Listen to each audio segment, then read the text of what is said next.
नमस्ते दोस्तों, मैं मौर्य वर्षा मेरे यूट्यूब चैनल पर आप सबका स्वागत करती हूँ। आज हम जयशंकर प्रसाद द्वारा लिखित कामायनी के जो 3 सर्ग नेट के पाठ्यक्रम में रखे गए हैं, श्रद्धा, लज्जा और ईड़ा। श्रद्धा सर्ग की आज हम शुरुआत करेंगे, ठीक है।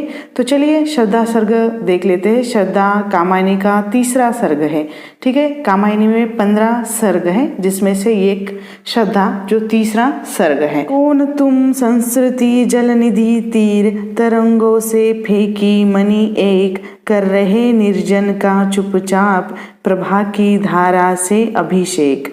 मधुर विश्रांत और एकांत, जगत का सुलझा हुआ रहस्य, एक करुणामय सुंदर मौन और चंचल मन का आलस्य।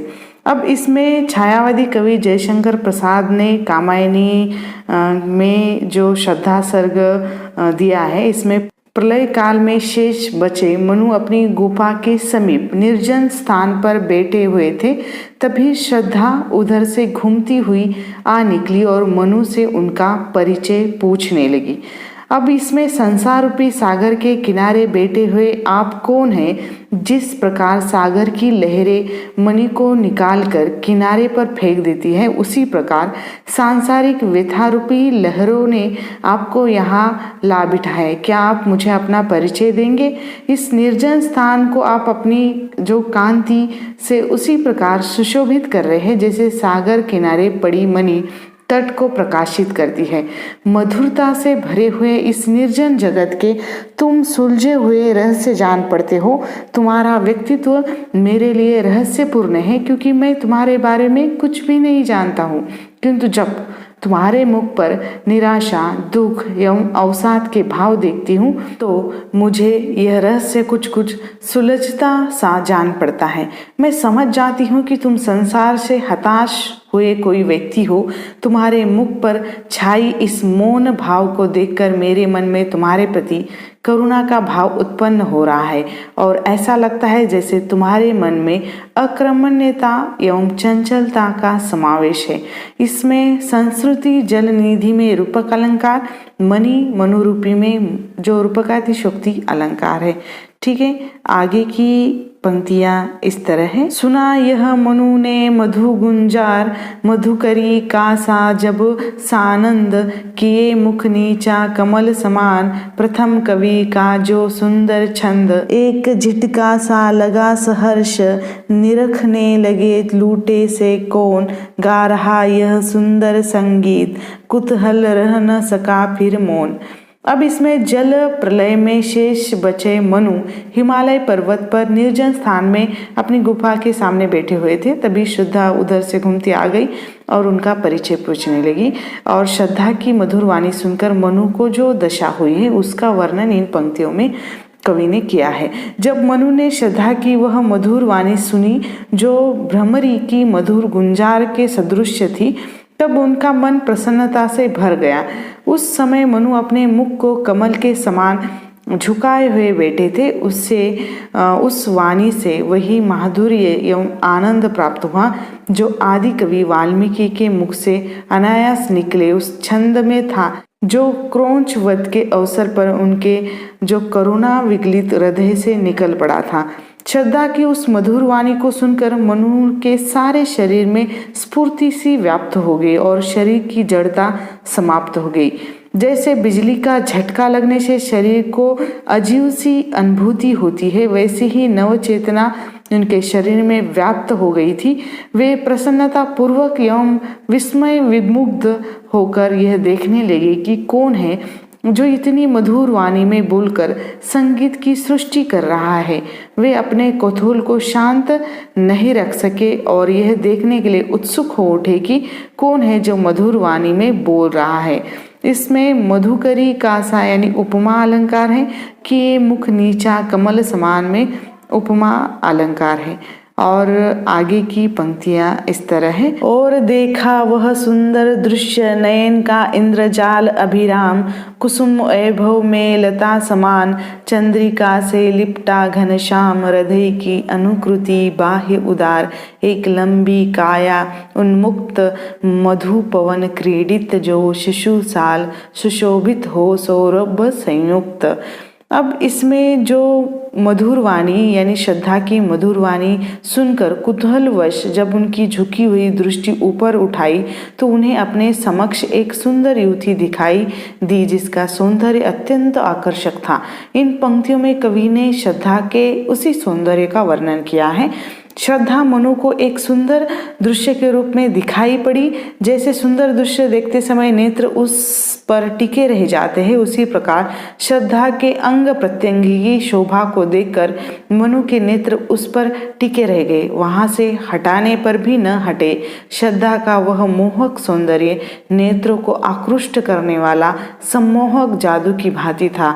वह फूलों से लदी हुई एक सुकुमार लता जैसी लग रही थी, जिसके अंग प्रत्यंग पर सौंदर्य लदा हुआ सा था तथा नीले वस्त्रों में से झलकती शरीर की आभा ऐसी लगती थी मानो चांदनी से लिपटा हुआ बादल हो। श्रद्धा के बाह्य शरीर को देखकर लगता था कि शरीर ने हृदय का ही अनुकरण किया है, क्योंकि उसने अत्यंत उदारता पूर्वक अपने शरीर को उन्मुक्त किया हुआ था। वह लंबे शरीर वाली युवती जिसके शरीर पर कुछ ही वस्त्र थे, अधिकांश अंग खुले ही थे और अपनी शोभा विकीर्ण कर रहे थे। श्रद्धा को देखकर मनु को ऐसा लगा मानो वह शाल का छोटा सा पौधा हो, जिससे वासंती पवन जो अठखेलिया करता हुआ सुगंध फैला रहा है।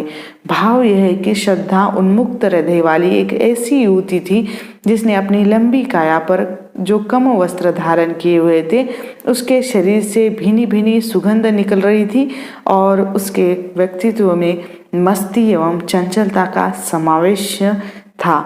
श्रृंगार रस की मधुर व्यंजना हुई है इसमें और श्रद्धा के सौंदर्य का चित्रण कवि ने इन पंक्तियों में किया हुआ है। इन पंक्तियों में उपमा, उत्प्रेक्षा एवं अनुप्रास अलंकार है। ठीक है, आगे की पंक्तियां इस तरह हैं। मृसुन गांधार देश के नील रोम वाले मेषों के चर्म ढक रहे थे, उसका वपु कांत बन रहा था वह कोमल वर्म।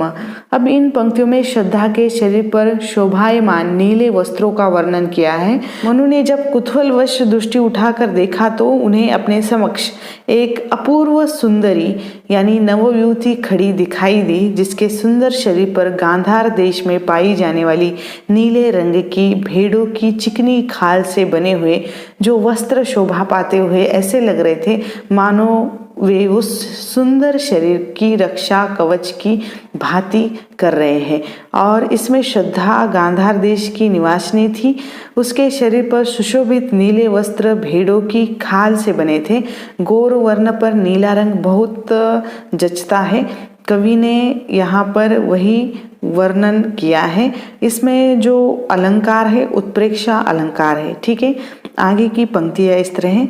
नील परिधान बीच सुकुमार खुल रहा मृदुल अध खुला अंग, खिला हो जो बिजली का फूल मेघ बन बिच गुलाबी रंग। आह वह मुख पश्चिम के ओम, बीच जब घिरते हो घनश्याम, अरुण रवि मंडल उनको भेद, दिखाई देता हो छवि धाम।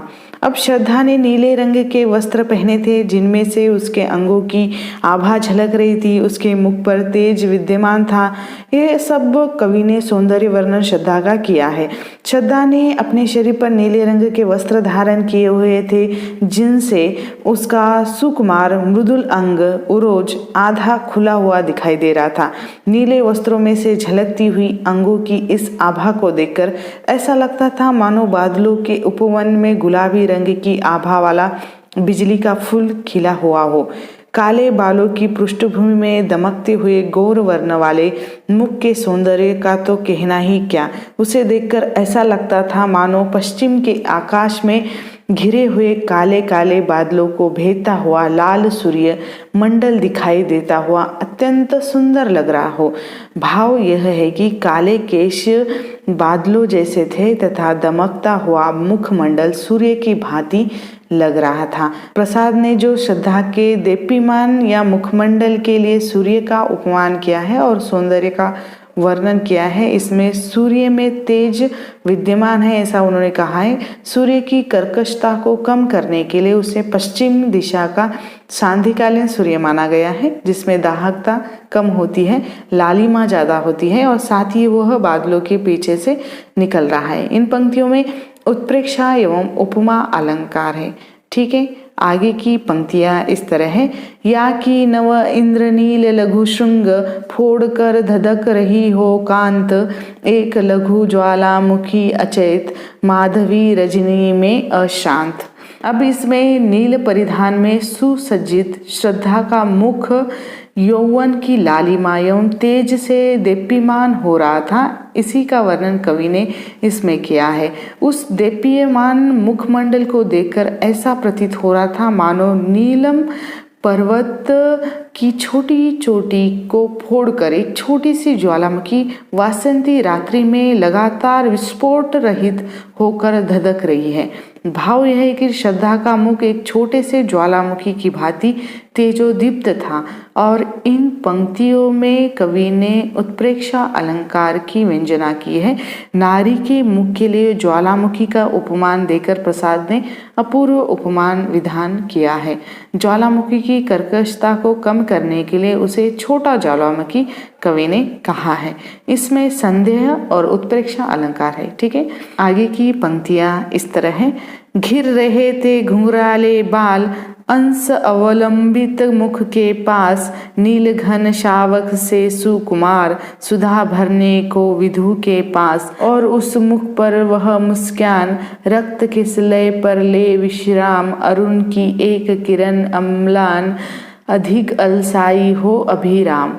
अब इसमें श्रद्धा के जो केश है मुख के पास घिरे हुए कैसे लग रहे थे तथा अधरों पर छाई हुई मुस्कान कैसी प्रतीत हो रही थी, इसका वर्णन कवि ने किया है। श्रद्धा के काले घुंघराले केश मुख के समीप ही कंधों पर पड़े हुए थे। काले काले केशों से घिरे हुए उस लावण्य युक्त मुख को देखकर ऐसा प्रतीत होता था मानो चंद्रमा से अमृत भरने के लिए छोटे छोटे सुकुमार बादल चारों ओर से घिरे आए हो। भाव यह है कि श्रद्धा का मुख चंद्रमा जैसा लग रहा था और उसके काले केश छोटे छोटे श्यामल मेघ की भांति प्रतीत हो रहे थे। श्रद्धा के लालिम में पूर्ण अधरों पर छाई हुई मुस्कान को देखकर ऐसा लगता था मानो प्रभातकालीन सूर्य की चमकती हुई एक उज्जवल किरण लाल लाल अधर रूपी कोपलों पर आकर टिक गई है और वही अलसा कर स्थिर हो गई है। भाव यह है कि श्रद्धा के सुकुमार लाल अधर जो कोपलों पर जैसे थे और उसकी मुस्कान सूर्य की उज्जवल किरणें की भांति लग रही थी। श्रद्धा के मुख सौंदर्य एवं अधर सौंदर्य का चित्रण कवि ने इसमें किया है। अब इन पंक्तियों में उपमा, उत्प्रेक्षा और मानवीकरण अलंकार है। ठीक है, तो नित्य यौवन छवि से हो दीप्त, विश्व की करुण कामना मूर्ति, स्पर्श के आकर्षण से पूर्ण, प्रकट करती जो जड़ में स्फूर्ति, उषा काल की पहली लेखा कांत, माधुर्य से भिगी भर मोद, मद भरी जैसे उठे सलज्ज, भोर की तारक दुती की गोद। अब प्रलय में शेष बचे मनु को जब श्रद्धा मिली और उन्होंने उसके सौंदर्य को देखा तो वे अभिभूत हो उठे। श्रद्धा उन्हें अत्यंत रूपवती लगी जो अपने सौंदर्य से जड़ में भी चेतना का संचार कर सकने में समर्थ थी। उसके लालिमा पूर्ण अधरों में जो मंद मंद मुस्कान व्याप्त थी वह सूर्य की उज्जवल किरण के सदृश थी। इन पंक्तियों में कवि ने उसी श्रद्धा के आकर्षण सौंदर्य का वर्णन किया है। श्रद्धा के उस दिव्य सौंदर्य को देखकर ऐसा प्रतीत होता था मानो उसका यह सौंदर्य नित्य है जो चिरकाल तक रहेगा और कभी समाप्त नहीं होगा। कभी न समाप्त होने वाले यौवन की आभा से दीप्त श्रद्धा संपूर्ण संसार की करुण भावनाओं को साकार करने वाली तथा समस्त कामनाओं को पूर्ण कर सकने वाली देवी की साकार प्रतिमा लग रही थी। उसके सौंदर्य में ऐसा आकर्षण था कि देखने वाले के मन में वह स्पर्श की आकांक्षा उत्पन्न कर रही थी। अर्थात उस सौंदर्य को देखकर ही मन को तृप्ति नहीं मिल रही थी अपितु उसे हाथ से स्पर्श करने की भी कामना मन में जागृत हो रही थी। श्रद्धा के दिव्य एवं अलौकिक सौंदर्य में जड़ या भावनाहीन प्राणियों में भी नवचेतना एवं नवस्फूर्ति संचरित कर देने की शक्ति व्याप्त थी। भाव यह है कि श्रद्धा का सौंदर्य मन में वासना नहीं जगाता था अपितु उस सौंदर्य को देखकर मन में दिव्य एवं पवित्र भाव जागृत होते थे और देखने वाले के मन में नवस्फूर्ति एवं नव चेतना का संचार हो रहा था। श्रद्धा के लालिमापूर्ण अधरों पर छाई मुस्कान को देखकर ऐसा प्रतीत होता था मानो उषा काल की पहली उज्जवल किरण माधुर्य से भीगकर, मोद में भरकर, मस्ती से युक्त होकर एवं लज्जा से संपन्न होकर प्रभातकालीन तारकों की आभा भरी गोद से उठकर आई हो। यहाँ कवि ने प्रतीकों का प्रयोग करते हुए एक ओर तो श्रद्धा की मुस्कान की विशेषताएं बताई है, तो दूसरी ओर सांकेतिक शैली में श्रृंगार का सूक्ष्म अंकन भी किया है। कवि यहाँ कहना चाहते हैं कि उषा काल की यह किरण रात भर अपने प्रिय तारक यानी तारों की गोद में सोती रही और जब प्रांत काल होता है वह प्रिय की गोद से उठकर आई तो माधुर्य में भीगी हुई थी, प्रसन्नता से युक्त है, मस्ती से भरी हुई है तथा कुछ कुछ सलज भी है। इसमें सौंदर्य वर्णन कवि ने किया है। इन पंक्तियों में विरोधाभास और मानवीकरण अलंकार है। ठीक है, आगे की पंक्तियाँ इस तरह है। कुसुम कानल अचल में मंद, पवन प्रेरित सौरभ साकार, रचित परमाणु पराग शरीर, खड़ा हो ले मधु का आधार, और पड़ती हो उस पर शुभ्र नवल मधु राका मन की साध, हंसी का मध्य विवल प्रतिबिंब, मधुरिमा खेला सदृश्य अबाध। प्रलय काल में शेष बचे मनु अपनी गुफा के समीप एक निर्जन स्थान पर बैठे हुए थे। तभी गांधार देश की निवासिनी श्रद्धा उधर घूमती हुई आ निकली और उनका परिचय पूछने लगी। कुतूहलवश मनु ने अपनी दृष्टि ऊपर उठाई तो उन्हें अपने समक्ष एक अनुपम सुंदर युवती खड़ी दिखाई पड़ी। उसके सौंदर्य का वर्णन कवि ने किया है। श्रद्धा के शरीर से भीनी भीनी सुगंध उठ रही थी, मुख पर उज्जवल हंसी विद्यमान थी। इसे देखकर मनु उसके संबंध में क्या कल्पना कर रहे थे, इसका विवरण इन पंक्तियों में कवि ने किया है। श्रद्धा के शरीर से जो सुगंध निकल रही थी उससे अभिभूत होकर मनु को ऐसा लगा मानो फूलों से भरे हुए उपवन में से मंद मंद चलने वाली वायु के द्वारा बहाकर लाई सुगंध ने साकार रूप धारण कर लिया हो।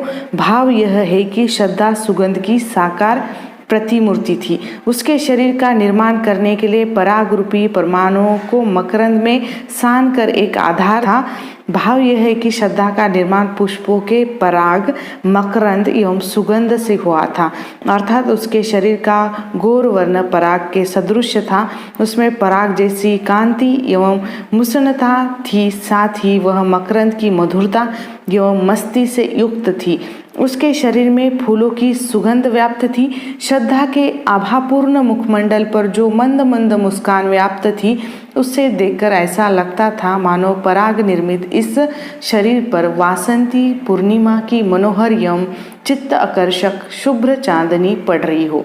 मस्ती एवं चंचलता से भरी हुई उस हंसी को देखकर यह अनुमान होता था मानो माधुर्य स्वयं साकार होकर वहाँ विराजमान हो गया हो और अपनी अबाध क्रीड़ाएं कर रहा हो। भाव यह है कि श्रद्धा की हंसी अत्यंत मधुर, उज्ज्वल एवं चित्त आकर्षक थी। उसमें मादकता एवं प्रसन्नता का भाव विद्यमान था और वह देखने वालों को अत्यंत आकर्षक एवं सम्मोहक लग रही थी। श्रद्धा के सौंदर्य का निर्माण प्रसाद ने पुष्पों के मकरंद, पराग एवं सुगंध से किया है और इस सौंदर्य में सभी गुण विद्यमान हैं। इन पंक्तियों में उत्प्रेक्षा अलंकार और लाक्षणिक पदावली का प्रयोग कवि ने किया है। ठीक है, आगे की पंक्तियाँ इस तरह है।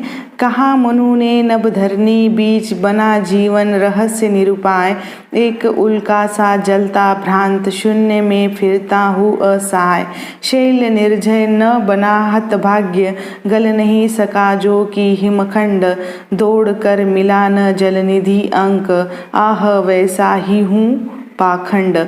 श्रद्धा ने जब मनु से उनका परिचय पूछा तो मनु अपने जीवन की निराशा, अवसाद, लक्ष्यहीनता को छिपा न सके और अपने बारे में उसे बताते हुए कहने लगे कि तुमने मेरा परिचय पूछा है, मैं अपने विषय में क्या बताऊं, क्योंकि मेरे पास बताने के लिए कुछ खास नहीं है।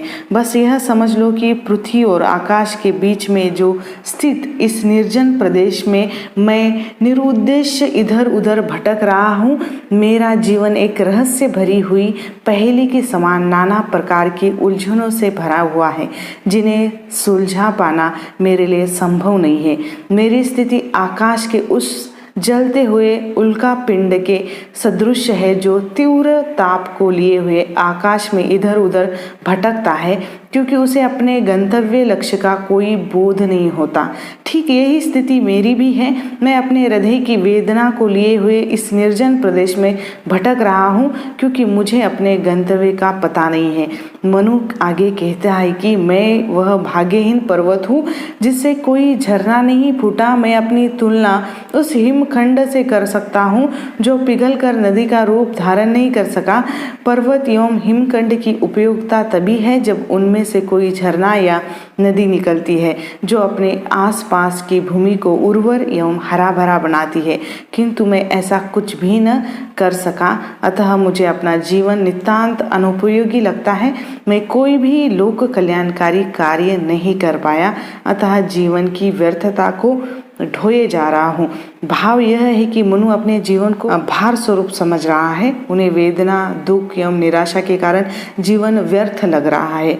जीवन रहस्य निरूपाय कहने से कवि यहाँ कहना चाहते हैं कि जीवन रूपी पहेली की जटिलता से है यह जीवन रहस्यपूर्ण, जिसके बारे में जान पाना तथा जीवन की इस पहेली को सुलझा पाना बहुत कठिन है। उल्का सा में उपमा अलंकार है। ठीक है, आगे की पंक्तियाँ इस तरह है। पहेली सा जीवन है व्यस्त, उसे सुलझाने का अभिमान बताता है विस्मृति का मार्ग। चल रहा हूँ बनकर अनजान, भूलता ही जाता दिन रात। सजल अभिलाषा कलित अतीत, बढ़ रहा तिमिर गर्भ में नित्य। दीन जीवन का यह संगीत। मनु को अपना जीवन नाना प्रकार की उलझनों से भरा दिखाई दे रहा है, जिन्हें सुलझाने का कोई उपाय नहीं सूझ रहा, और उनके मन में निराशा ने घर कर लिया है। उनके जीवन का माधुर्य समाप्त हो जा रहा है। अपनी इसी दयनीय स्थिति का निरूपण मनु श्रद्धा से कर रहा है। वह कहता है कि मनु श्रद्धा से कहने लगे कि मेरा जीवन एक रहस्य भरी पहेली के समान नाना प्रकार की उलझनों से भरा हुआ है। जीवन की इस पहेली को सुलझाने का कोई उचित रास्ता मुझे नहीं मिला। यद्यपि मैं बड़े अभिमान के साथ इसे सुलझा लेने का दावा करता हूँ, किंतु अपने प्रयत्न में असफल होने से निराश हूँ, जिससे मन पलायनवादी होकर उन उलझनों को भूल जाना चाहता है। परंतु पलायनवाद से कोई समस्या हल नहीं होती, इसलिए अभी तक अनजान बनकर इधर उधर भटक रहा हूँ तथा जीवन की पहेली को हल नहीं कर पा रहा हूँ। मैं अपने उस वैभव संपन्न अतीत काल को भूलने का प्रयास कर रहा हूँ जो सुख सुविधाओं से भरा हुआ था। अब तो मेरे दयनीय जीवन की मधुरता निराश रूपी अंधकार की इस गुफा में विलीन होती जा रही है। अर्थात निराशा ने मेरे जीवन में का जो माधुर्य है वह नष्ट कर दिया है, ऐसा मनु श्रद्धा से कह रहा है। अंधकार निराशा का प्रतीक है तथा संगीत जीवन के माधुर्य का प्रतीक है। इस प्रकार इसमें प्रतीकों का भी प्रयोग कवि ने किया है। सजल का तात्पर्य चमकदार अथवा जो वैभवपूर्ण है, और यह अर्थ लक्षणा से किया है। विस्मृति का मार्ग पलायनवाद की ओर संकेत करता है। जीवन की समस्याओं से छुटकारा पाने के लिए पलायनवाद उचित नहीं है, ऐसा कवि का मानना है। आगे की पंक्तियाँ इस तरह हैं। क्या कहूँ मैं उद्भ्रांत, विवर में नील गगन के आज। वायु की भटकी एक तरंग, शून्यता का उजड़ा सा राज। एक स्मृति का स्तूप अचेत, ज्योति का धुंधला सा प्रतिबिंब। और जड़ता की जीवन राशि, सफलता का संकलित विलंब। मनु अपने निराश जीवन के बारे में और श्रद्धा से कह रहा है, मैं अपने अतीत की स्मृतियों से मुक्त नहीं हो पा रहा हूँ।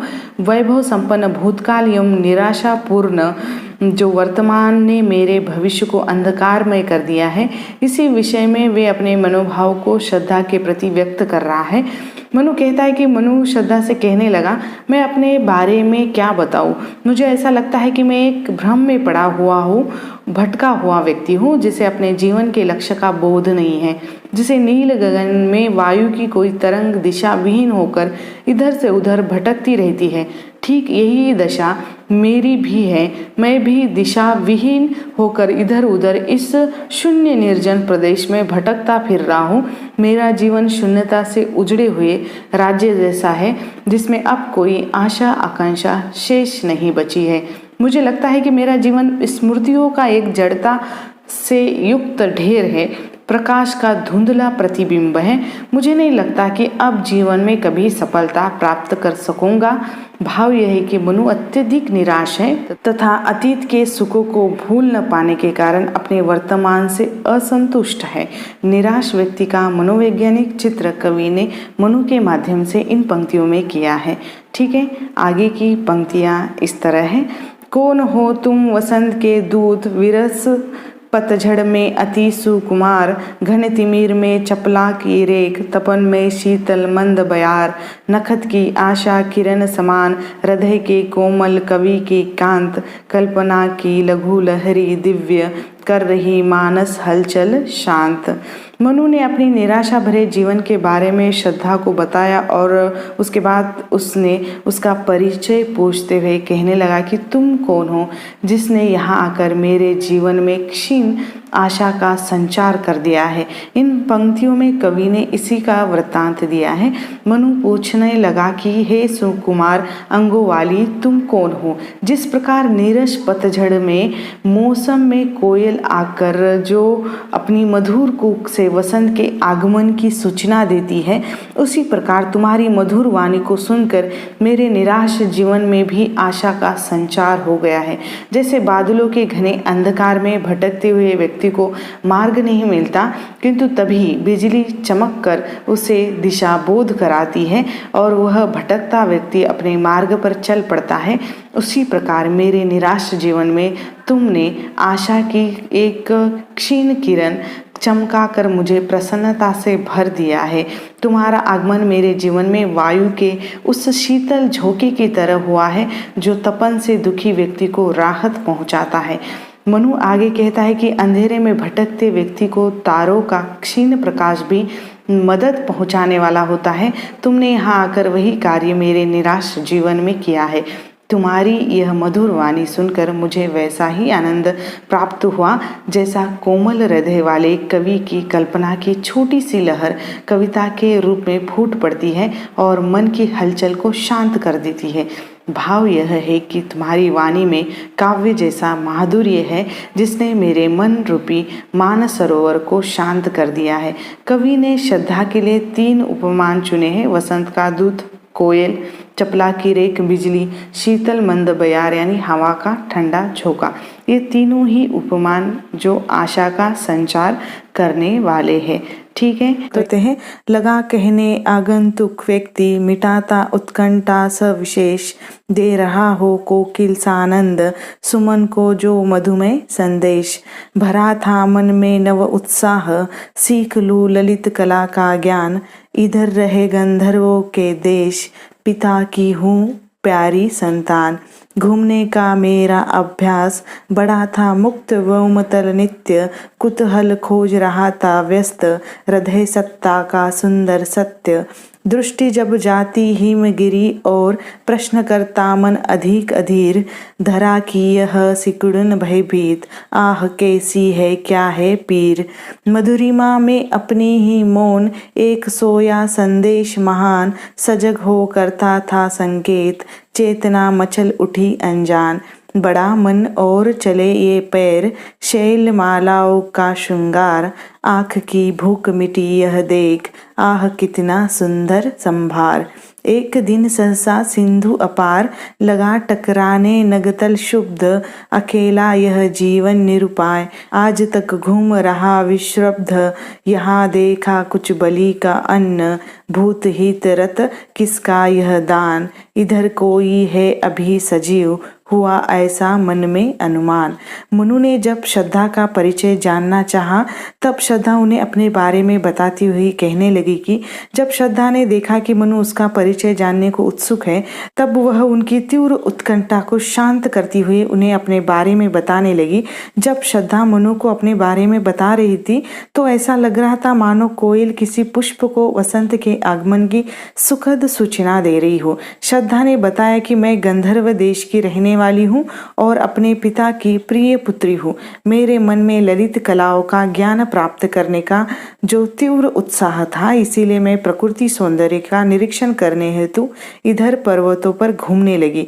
जब मेरी दृष्टि इस हिमालय पर्वत की ओर जाती थी तो मन अत्यधिक अधीर होकर यह प्रश्न करने लगता था कि ये पर्वत पृथ्वी के मन में छिपे हुए भय एवं पीड़ा के परिचायक है।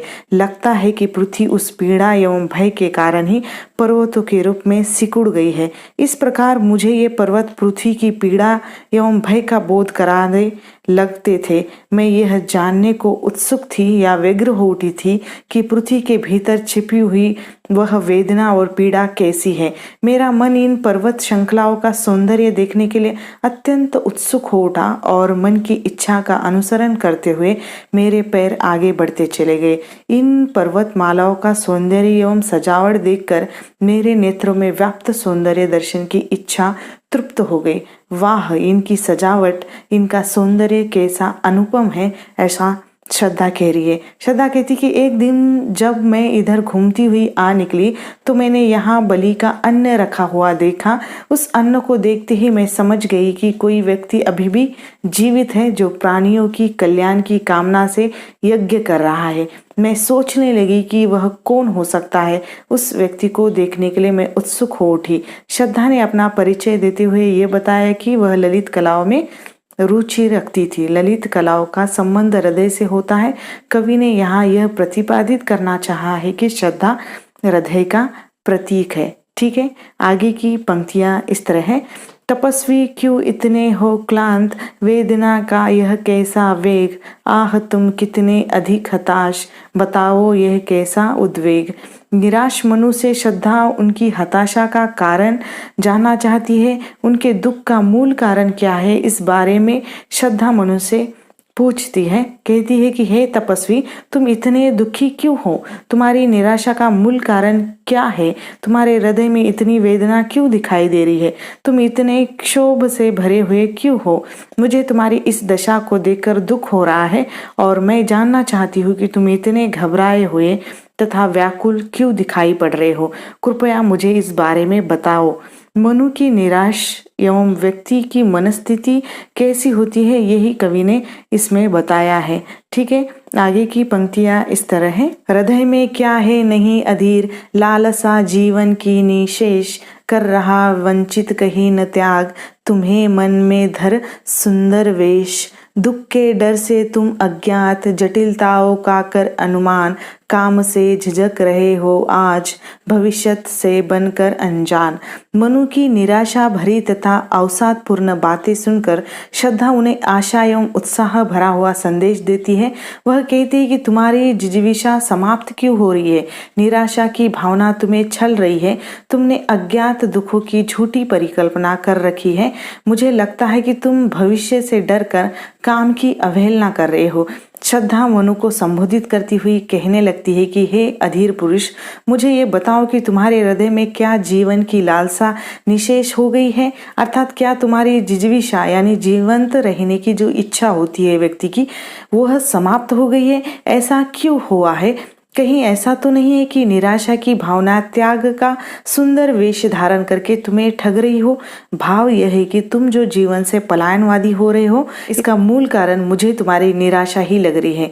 तुम जीवन से निराश एवं दुखी होकर इस प्रकार की बातें कर रहे हो, पर नाम उसे त्याग का देना चाहते हो।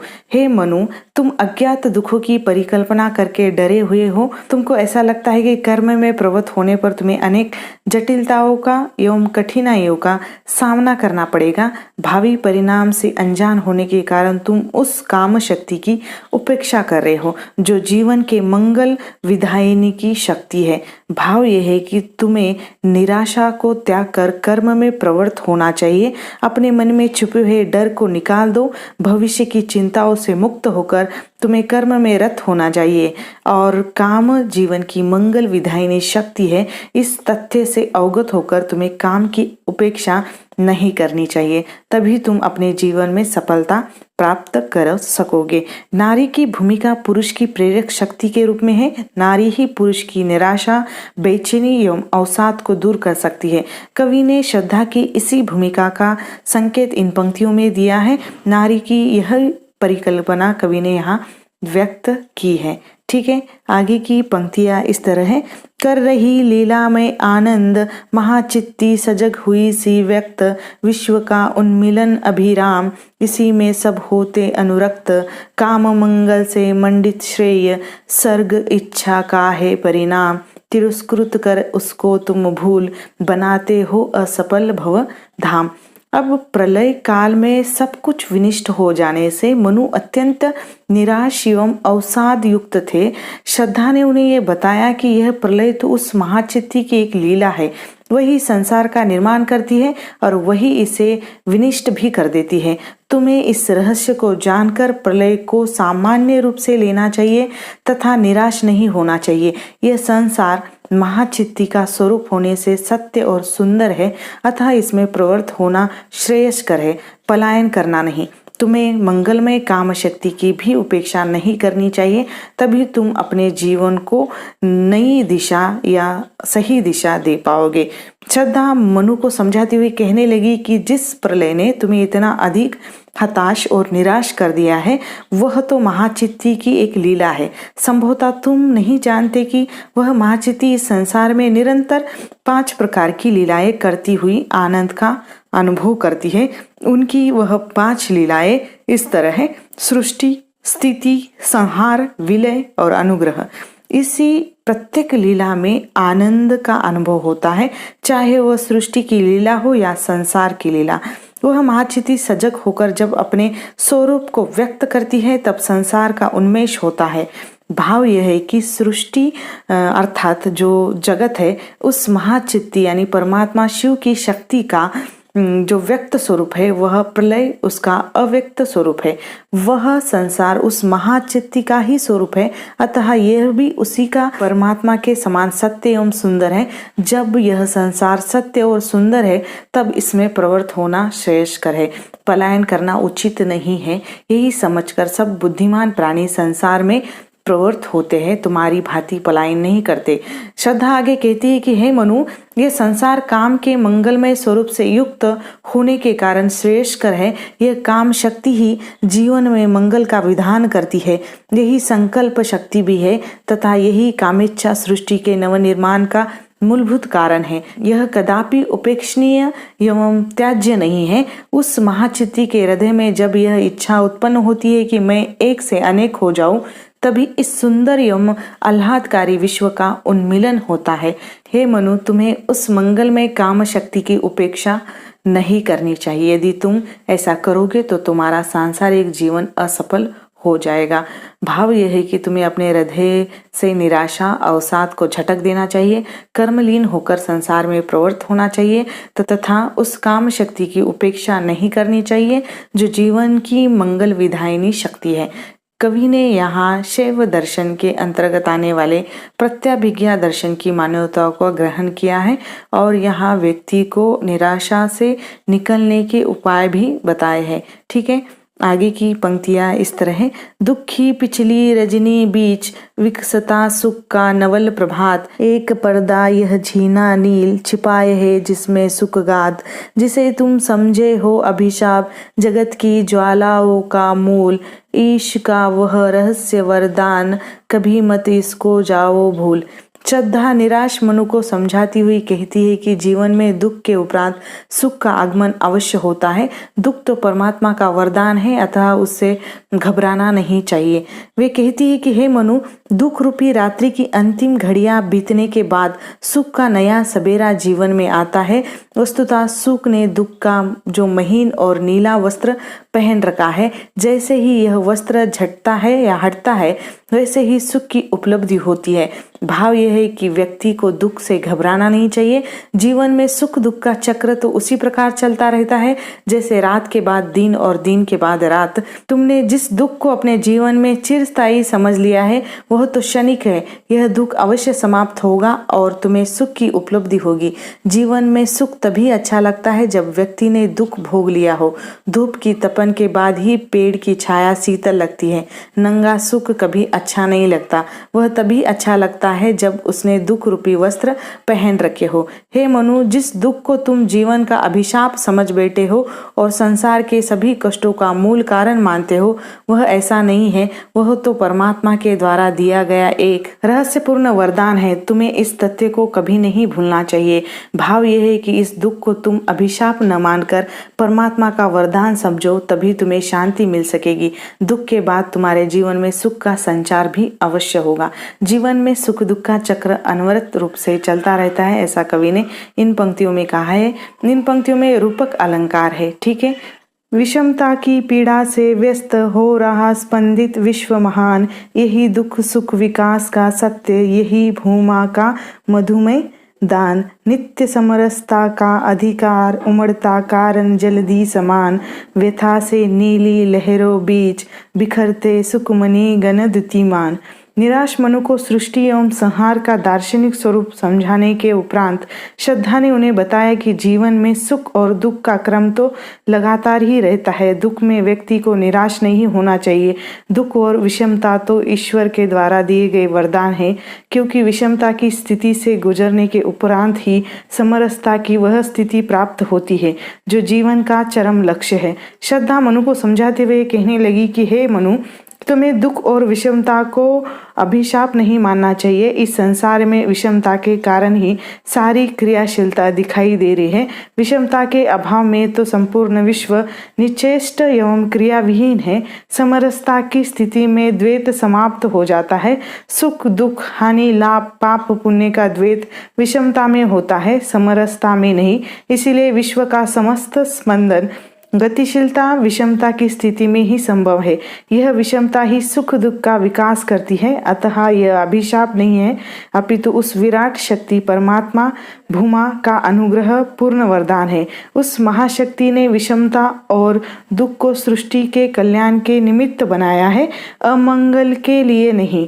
हे मनु, विषमता के इस सागर में समरसता की लहरें उमड़ती है। प्रत्येक व्यक्ति को यह अधिकार है कि वह विषमता को त्याग कर समरसता की स्थिति को प्राप्त करे, किंतु यह भी सत्य है कि समरसता पाने के लिए व्यक्ति को पहले विषमता की स्थिति से गुजरना ही पड़ता है। जैसे लहर की परिकल्पना सागर के बिना नहीं हो सकती, वैसे ही समरसता की प्राप्ति विषमता के बिना नहीं हो सकती। विषमता के सागर में ही समरसता की लहर उमड़ती है। हे मनु, दुख की लहरों से ही सुख रूपी मणियां निकलकर किनारे पर बिखरती है। भाव यह है कि जिस प्रकार सागर की लहरें उमड़कर मणियों को किनारे पर बिखर देती है, उसी प्रकार जीवन में दुख भोगकर ही व्यक्ति सुख प्राप्त करने का अधिकारी बनता है। श्रद्धा का तात्पर्य यह है कि हे मनु, तुम्हें निराशा त्याग देना चाहिए, संसार में प्रवृत्त होना चाहिए। संसार के दुखों से तथा विषमता से घबराना नहीं चाहिए, क्योंकि अंततः इन्हीं से तुम्हारे जीवन में सुख और समरसता का विधान होगा। समरसता जीवन की एक साम्य व्यवस्था है जिसमें द्वैत भाव समाप्त हो जाता है। लगे कहने मनु सहित विषाद, मधुर मारुत से ये उच्छ्वास, अधिक उत्साह तरंग अबाध, उठाते मानस में सविलास। किंतु जीवन कितना निरुपाय, लिया है देख नहीं संदेह, निराशा है जिसका परिणाम, सफलता का वह कल्पित गेह। श्रद्धा ने मनु को संसार के विषय में दार्शनिक ढंग से समझाया तथा इसे महाचित्ती की लीला बताया। उसने कहा कि यहाँ सुख दुख का चक्र निरंतर चलता रहता है तथा विषमता से भरे हुए संसार में प्रत्येक व्यक्ति को समरसता पाने का अधिकार है। व्यथा की नीली लहरों में ही सुख की मणियां मिलती है। श्रद्धा की दार्शनिक बातों को सुनकर मनु विषाद पूर्वक कहने लगे कि तुम्हारे ये वचन वायु के शीतल झोंके के समान मेरे मन रूपी मानस सरोवर में उत्साह की तरंगे उत्पन्न कर रहे हैं, किंतु मैंने भली प्रकार जान लिया है कि जीवन की समस्याओं को कोरी बातों से सुलझा पाना संभव नहीं है। किसी भी व्यक्ति के पास अपनी समस्याओं से छुटकारा पाने का कोई उपाय नहीं है। यहाँ व्यक्ति को अंततः निराशा ही हाथ लगती है और सफलता की तो केवल कल्पना ही की जा सकती है, यथार्थ में वह किसी को नहीं मिलती। यहाँ मानस मन रूपी मानसरोवर में श्लेष अलंकार है और पुष्ट में रूपक अलंकार है। ठीक है, आगे की पंक्तियाँ इस तरह है। कहा आगंतुक ने सस्नेह, अरे तुम इतने हुए अधीर, हार बैठे जीवन का दाव, जीतते मरकर जिसको वीर, तप नहीं केवल जीवन सत्य, करुण यह क्षणिक दीन अवसाद, तरल आकांक्षा से है भरा, सो रहा आशा का आह्लाद। निराश मनु को आशावादी संदेश देती हुई श्रद्धा उनकी निवृत्ति मार्गी भावना का खंडन करती है और उन्हें संसार में प्रवृत्त करती हुई कहती है कि मनु की निराशा भरी बातों को सुनकर उन्हें आशा का संदेश देती हुई श्रद्धा प्रेम पूर्ण स्वर में कहने लगी कि अरे तुम इतने अधिक अधीर क्यों हो रहे हो, मुझे पूरा विश्वास है कि तुम्हारे जीवन में भी सुख का संचार होगा। मुझे लगता है कि निराशा की अधिकता के कारण तुम जीवन की उस बाजी को हार बैठे हो जिसे वीर पुरुष कभी नहीं हारता, और जीवन की इस बाजी को जीतने के लिए वह अपने प्राणों की बाजी भी लगा देता है। भाव यह है कि श्रद्धा मनु को निराशा त्याग कर एक वीर पुरुष की भांति जीवन की बाजी को जीतने की प्रेरणा दे रही है। श्रद्धा मनु की निवृत्ति मार्गी भावना का खंडन करती हुई उन्हें संसार में प्रवृत्त कर रही है। नारी पुरुष की प्रेरक शक्ति होती है, वह निराशा के क्षणों में आशा का संचार करती है। ठीक है, आगे की पंक्तियाँ इस तरह है। प्रकृति के यौवन का श्रृंगार करेंगे कभी न वासी फूल, मिलेंगे वे जाकर अति शीघ्र, आह उत्सुक है उनकी धूल, पुरातनता का यह निर्मोग, सहन करती न प्रकृति पल एक, नित्य नूतनता का आनंद, किए है परिवर्तन में टेक। परिवर्तन प्रकृति का शाश्वत नियम है। परिवर्तन से नवीनता आती है और नवीनता से आनंद का विधान होता है। श्रद्धा मनु को इसी बारे में समझाती हुई कहती है कि प्रलय भी परिवर्तन का एक सामान्य नियम है, उससे इतना अधिक निराश होने की आवश्यकता नहीं है, उसे सहज रूप में ग्रहण करना चाहिए। हे मनु, परिवर्तन तो प्रकृति का शाश्वत नियम है। यह प्रकृति सुंदरी नित्य नवीन खिले हुए पुष्पों से अपना श्रृंगार करती है। जो पुष्प मुरझा गए हैं, बासी पड़ गए हैं, वे तो डाल से झरकर धूल में मिल जाएंगे, जो बड़ी अधीरता से उनकी प्रतीक्षा कर रही है। प्रलय भी इसी प्रकार से परिवर्तन की प्रक्रिया है जो नवीन सृष्टि के विकास का हेतु बनेगी। इसीलिए इस प्रलय को तुम्हें सहज रूप में ग्रहण करना चाहिए। इससे इतना अधिक हताश एवं निराश होने की आवश्यकता नहीं है। हे मनु, यह प्रकृति प्राचीनता की केचुली को एक पल के लिए भी सहन नहीं करती और उसे उतार कर फेंक देती है। परिवर्तन से नवीनता आती है और नवीनता से आनंद प्राप्त होता है। इस प्रकार आनंद पाने के लिए नवीनता की परम आवश्यकता है। यह नवीनता तभी आ सकती है जब परिवर्तन हो। भाव यह है कि प्रलय को परिवर्तन की एक सहज सामान्य प्रक्रिया के रूप में तुम्हें ग्रहण करना चाहिए और इससे इतना अधिक हताश नहीं होना चाहिए। इसमें रूपक अलंकार एवं मानवीकरण अलंकार है। ठीक है, आगे की पंक्तियाँ इस तरह है। युग की चट्टानों पर सृष्टि, डाल पद चिन्ह चली गंभीर, देव गंधर्व असुर की पंक्ति, अनुसरण करते उसे अधीर। एक तुम यह विस्तृत भूखंड, प्रकृति वैभव से भरा अमंद, कर्म का भोग भोग का कर्म, यही जड़ का चेतन आनंद। श्रद्धा ने मनु को बताया कि प्रलय तो परिवर्तन की स्वाभाविक प्रक्रिया है, इसीलिए इससे तुम्हें हताश नहीं होना चाहिए। सृष्टि का कर्म अपने पदचिन्ह छोड़ता हुआ निरंतर प्रगतिकारी है। इस परिवर्तन को तुम अपने हित में समझो और बची हुई सृष्टि के प्राकृतिक वैभव का उपयोग करो। हे मनु, युग की चट्टान पर सृष्टि अपने पैरों की छाप छोड़ती हुई आगे बढ़ती जाती है। देवता, गंधर्व, असुर सब उसका अधीर होकर अनुसरण करते हैं।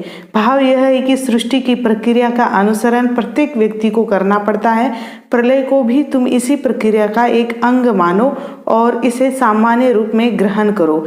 हे मनु, प्रलय में तुम अकेले शेष बचे हो और यह विशाल पृथ्वी प्रकृति के अमंद वैभव से युक्त है। यह संपूर्ण वैभव तुम्हारे उपयोग के लिए है, अतः तुम्हें निराशा त्याग कर इस प्राकृतिक वैभव का उपयोग करना चाहिए। इस संसार में रहने वाले समग्र प्राणी अपने पूर्व कर्मों का भोग करते हैं तथा अगले जन्म के भोग हेतु इस जन्म में कर्म कर रहे हैं। इस कर्म सिद्धांत में आस्था रखते हुए तुम्हें इस प्रकृति प्रदत्त वैभव का उपयोग करना चाहिए। सृष्टि का इसमें मानवीकरण किया है और सृष्टि की निरंतर गतिशील प्रक्रिया में व्यवधान उत्पन्न करना किसी के वश की बात नहीं है। आगे की पंक्तियां इस तरह है।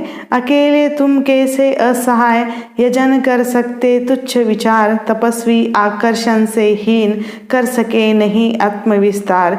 दब रहे हो अपने ही बोझ, खोजते भी न कहीं अवलंब। तुम्हारा सहचर बनकर क्या न पूर्ण हो मैं बिना विलंब। समर्पण लो सेवा का सार, सजल संस्कृति का यह पतवार। आज से यह जीवन उत्सर्ग, इसी पदतल में विगत विकार। श्रद्धा ने निराश मनु को संसार में प्रवृत्त होने का संदेश दिया और कहा कि हम दोनों ही मिलकर मानव सृष्टि का निर्माण करेंगे। मैं विकार रहित होकर तुम्हें समर्पण कर रही हूँ। मैं चाहती हूँ कि तुम्हारी इस सृष्टि में ऐसे सुंदर मानव रूपी पुष्प खिले जिनकी सुगंध सर्वत्र व्याप्त हो जाए। हे मनु, तुम्हारा यह विचार अत्यंत तुच्छ है कि मैं अकेला होने के कारण असहाय हूँ और कुछ भी नहीं कर सकता। वस्तुतः तुम्हें अपने सहयोगी खोजने का प्रयास करना चाहिए था, किंतु तुम तो तपस्या को ही जीवन का अंतिम सत्य मान बैठे थे। इसीलिए तुमने सृष्टि निर्माण में अपना सहयोग खोजने का प्रयास ही नहीं किया। तुमने अपने जीवन को आकर्षण रहित बना लिया था तथा तुम आत्मविस्तार की भावना से रहित हो चुके थे। इसीलिए तुमने सृष्टि निर्माण के इस यज्ञ में अपना कोई साथी खोजने का प्रयास नहीं किया। हे मनु, भले ही तुमने अपने कर्तव्य का पालन न किया हो, किंतु मैं अपना कर्तव्य विस्मृत नहीं कर सकती। मैं तुम्हारे साथ मिलकर सृष्टि निर्माण के इस यज्ञ को पूरा करूंगी। इसी उद्देश्य से मैं तुम्हारे समक्ष स्वयं को समर्पित कर रही हूँ। तुम मेरा सहयोग लेकर सृष्टि निर्माण के इस यज्ञ को पूरा कर सकते हो। तुम मेरे समर्पण को स्वीकार करो। यह समर्पण ही सेवा का सार तत्व है तथा व्यथा रूपी जल से भरे हुए संसार रूपी सागर में यह उस पतवार के समान है जो तुम्हारी जीवन नौका को सही दिशा दे सकता है।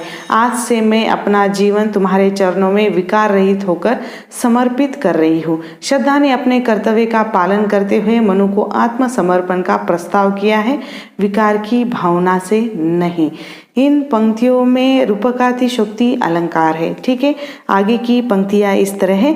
दया माया ममता लो आज, मधुरिमा लो अगाध विश्वास। हमारा हृदय रत्न निधि स्वच्छ तुम्हारे लिए खुला है पास।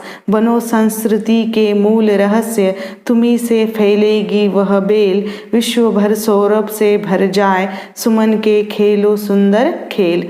शुद्धा अपने हृदय के समस्त कोमल भाव मनु को समर्पित करने के लिए प्रस्तुत है और वह कामना करती है कि मनु नवीन सृष्टि के निर्णायक बने। वह उनके द्वारा बनाई जाने वाली मानव सृष्टि के प्रति अपनी मंगल कामनाएं भी व्यक्त करती है। हे मनु, सृष्टि निर्माण के इस यज्ञ में तुम मेरे इस समर्पण को स्वीकार करो। मैं अपने हृदय के समस्त भाव तुम्हें समर्पित कर रही हूँ। मेरे इस हृदय रूपी रत्न कोश में भावनाओं के अनेक रत्न भरे हुए हैं। मैंने अपना ये हृदय रूपी रत्न कोश तुम्हारे समक्ष खोल दिया है। तुम मेरे हृदय की समस्त दया माया ममता माधुर्य स्नेह विश्वास को अंगीकार करो। मैं ये भाव रत्न तुम्हें समर्पित करती हूँ। मैं अपने हृदय रूपी रत्न कोश को तुम्हारे निमित्त खुला छोड़ दिया है। हे मनु, तुम इस नवीन मानव सृष्टि के प्रवर्तक बनो। तुम्ही से यह सृष्टि रूपी लता पल्लवित होकर विकसित होगी। मैं चाहती हूँ कि तुम्हारी इस सृष्टि रूपी लता में मानव रूपी ऐसे सुंदर सुंदर फूल खिले जिनके शुभ कर्म रूपी पुष्पों की सुगंध सारे संसार में व्याप्त हो जाए। यह मानव सृष्टि उन गलतियों को न दोहराए जिनके कारण देव जाति नष्ट हो गई थी। नारी हृदय समस्त कोमल भावनाओं का भंडार होती है। श्रद्धा का हृदय भी इन सात्विक वृत्तियों से युक्त है जिन्हें वह मनु को समर्पित करना चाहती है। ठीक है, इसमें रूपक अलंकार है।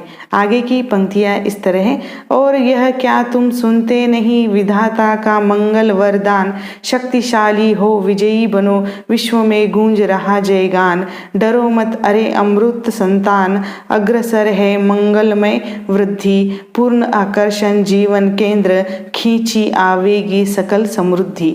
श्रद्धा मनु को प्रवृत्ति मार्ग का संदेश देती हुई आश्वस्त करती है कि तुम्हारा भविष्य मंगलमय है, अतः निराशा को त्याग कर संसार में प्रवृत्त होकर अपने जीवन को आकर्षण का केंद्र बनाओ।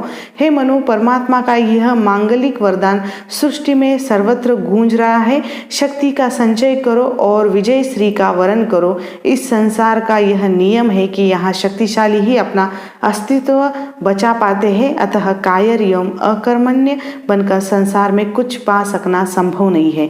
हे मनु, तुम देवताओं के पुत्र हो, उस अमर जाति के वंशज हो जिसने डरना नहीं सीखा। तुम्हारा भविष्य उज्जवल एवं मंगलमय है, अतः आकांक्षाओं एवं डर को त्याग कर संसार में प्रवृत्त हो जाओ। यदि तुम अपने जीवन को आकर्षण का केंद्र बना सके तो वह दिन दूर नहीं जब विश्व की सकल संपदाओं वैभव खींचता हुआ तुम्हारे पास आ जाएगा। कवि ने यहाँ नारी पात्रों का व्यक्तित्व पुरुष पात्रों से अधिक सबल एवं सशक्त बनाया है। नारी भावना इन पंक्तियों में अभिव्यक्त हुई है। नारी की भूमिका हताश पुरुष को कर्म की ओर प्रवृत्त कर देने की है। श्रद्धा ने यहाँ यही कार्य किया है। ठीक है, आगे की पंक्तियां इस तरह है।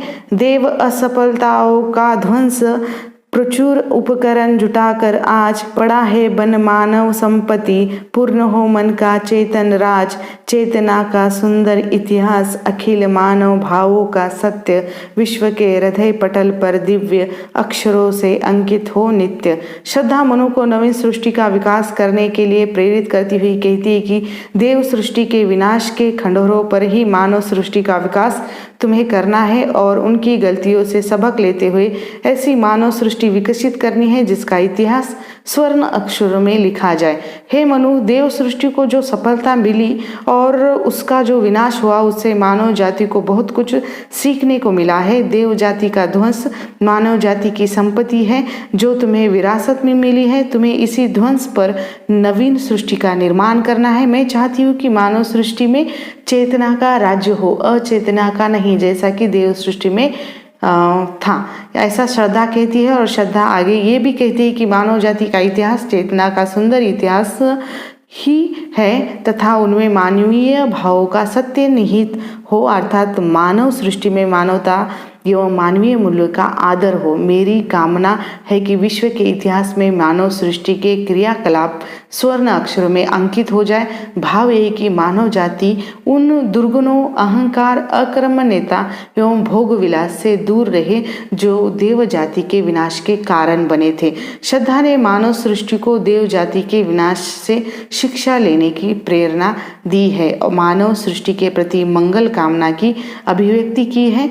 ठीक है, विधाता की कल्याणी सृष्टि सफल हो इस भूतल पर पूर्ण, पटे सागर बिखरे ग्रह पुंज और ज्वालामुखिया हो चूर्ण, उन्हें चिंगारी सदृश्य सदर्प कुचलती रहे खड़ी सानंद, आज से मानवता की कीर्ति अनिल भूजल में रहे न बंद, जल्दी के फुटे कितने उत्स दीप कश्यप डूबे उत्तराय, किंतु वह खड़ी रहे दृढ़ मूर्ति अबुद्धे का कर रही उपाय। श्रद्धा मनु के द्वारा निर्मित की जाने वाली मानव सृष्टि की सफलता की कामना करती है और यह आकांक्षा व्यक्त करती है कि मानव सृष्टि किसी भी परिस्थिति में पराजय स्वीकार न करे तथा हर बाधा को पार करते हुए अपनी उन्नति का सदैव प्रयास करती रही है।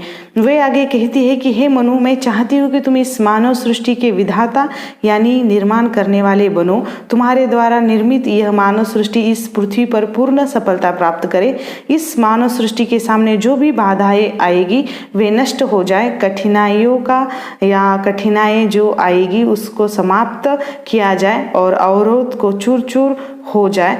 कि जिस प्रकार एक छोटी सी चिंगारी सब कुछ भस्म कर सकती है, उसी प्रकार मानव अपने शक्ति पुंज से अपने विकास के मार्ग में आने वाली हर एक बड़ी से बड़ी बाधाओं को कुचल दे। मानवता का यश पृथ्वी, जल, वायु की सीमाओं को पार करता हुआ सर्वत्र फैल जाए। अब भले ही समुद्र के कितने ही स्रोत क्यों न फूट पड़े, जिनमें दीप कछुए की भांति डूबते उतारते रहे, किंतु मानव इस स्थिति में अपने को देवताओं की भांति असहाय अनुभव न करे। देवता तो जल जो प्रलय के आगे असहाय हो गए और इसलिए नष्ट हो गए, किंतु मानव ऐसी स्थिति में असहाय न होकर अपनी उन्नति का निरंतर प्रयास करता रहे। यही श्रद्धा की कामना है। श्रद्धा मनुष्य कहती है कि मानव सृष्टि को देव जातियों की गलतियों से सबक लेना चाहिए। इसमें द्वीप कश्यप में रूपक अलंकार है। ठीक है, आगे की पंक्तियां इस तरह है। ये श्रद्धा सर्ग की अंतिम पंक्तियां हैं। विश्व की दुर्बलता बल बने, पराजय का बढ़ता व्यापार, हंसाता रहे उसे सविलास, शक्ति का क्रीड़ा में संचार। शक्ति के विद्युत कण जो व्यस्त विकल बिखरे है, हो निरुपाय, समन्वय उसका करे समस्त, विजयिनी मानवता हो जाए। श्रद्धा भावी मानव सृष्टि के प्रति अपनी मंगल कामनाएं व्यक्त करती हुई मनुष्य कह रही है कि मैं चाहती हूँ कि मानव सृष्टि किसी भी स्थिति में पराजित न हो। वह अपनी शक्ति का निरंतर संचय करती हुई उसका सही दिशा में सामंजस्य करे तथा उसका उपयोग लोक कल्याण में करे, तभी मानवता की विजय हो सकेगी। हे मनु, मैं चाहती हूँ कि तुम्हारे द्वारा विकसित होने वाली मानव सृष्टि अपनी कमजोरियों से ही शक्ति का संचय करे। देव सृष्टि की भांति वह हताश होकर या अक्रमण्य होकर न बैठे, अपितु प्रत्येक स्थिति में निरंतर क्रियाशील बनी रहे।